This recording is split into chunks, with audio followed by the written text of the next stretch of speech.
I'm Cynthia Hope, and my husband and I own Crosswind Farms in Keene, Ontario. And we have a goat milking operation and a production facility on site. We produce pasteurized bottled milk on the farm. We make 2 feta cheeses. One is infused with sun-dried tomato, one's plain. Both are in brine. And we've actually now secured 12 different flavors of fresh chèvre. And we finished product development. It took us 16 weeks, but we now have a goat yogurt that has no artificial flavors or thickeners or preservatives. And we also have our goat meat, and we sell it from our store on our farm, and we also sell it to local restaurants and retailers. For example, the milk, if we just look at that right now, where do we buy milk? We actually buy milk at a grocery store, so I knew that was the natural market target. Yogurt as well, that's something that we all pick up in a grocery store. And it's also a health-related item, so I picked health food stores for that. The cheeses, although they're a specialty cheese, they're not, because feta, you can pick that up in a grocery store as well. So we actually diversed the market and looked at health food stores, we looked at grocery stores, and we looked at some specialty stores for the products. I think that for us, it was as we introduced a product or as we were getting ready to introduce that product, we did the natural course of research. The first thing, I gathered a wonderful labeling company where as well they were able to provide me with a lot of information and help along the way for labeling requirements.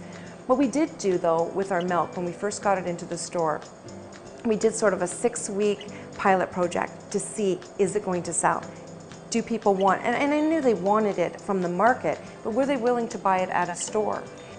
I think that I set the price because I have to look at a small operation. I have to know what I need to meet costs.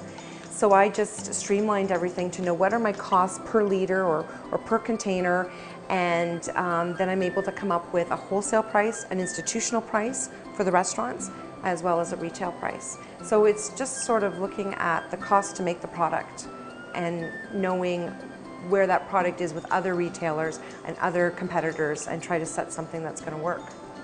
I'm in contact with them every week. I do deliveries when needed. We're a small operation, so you kind of wear many hats, but for me, every Friday I contact the retailers and the schools and the restaurants to see what they're going to need for the next week. An ideal buyer. Someone that is willing to listen, willing to take a chance. You will find the odd buyer that's not willing to take the chance, but I like to challenge them and ask them to take the chance.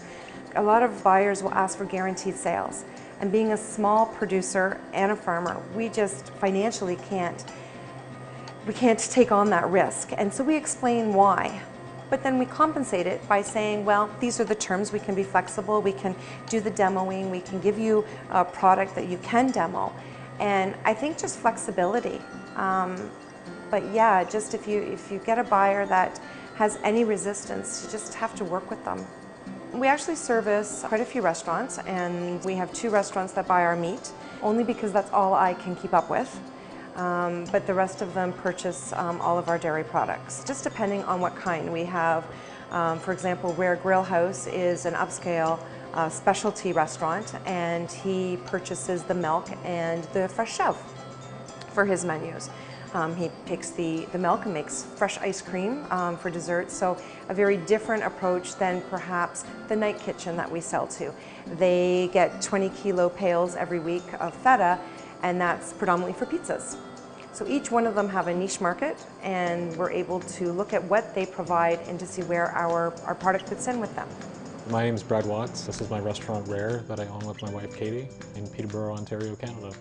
Farmers are great to have for suppliers just because they know where their product has come from and how it was raised, and the quality of the product too is, and that's number one for chefs, is quality product. And farmers know exactly what their quality is. They can see how it's raised, and if need be, they can tweak it for you a little bit too, to go with your style of business. When farmers come to restaurants, if they are delivering, they have to have something that's going to match what a restaurant needs for deliveries. And that's one of the reasons why, as a restaurant gets going and gets busier, it's great to have a farmer that can deliver to you rather than us going out and having to pick about 10 different farms to go, and it just saves us a ton of time. And that's time in the kitchen for us, especially if you're an independent chef owner or restaurant. The more time that I can spend in the kitchen, the better. The one thing I find with farmers, with prices, they can fluctuate sometimes, but I ask them just for a fair price. So they make money and I make money. That's all I ask them. I don't want them to gouge me, but I don't want them to lose money selling to restaurants. So as long as they're making money and they can stay in business, then I can adjust my pricing to what they need to make a living at it. My relationship with farmers is they're very important to me because I really need their quality of product. So I treat them like any of my staff members. I treat them with respect, and as long as they're respectful to us, then it goes pretty well.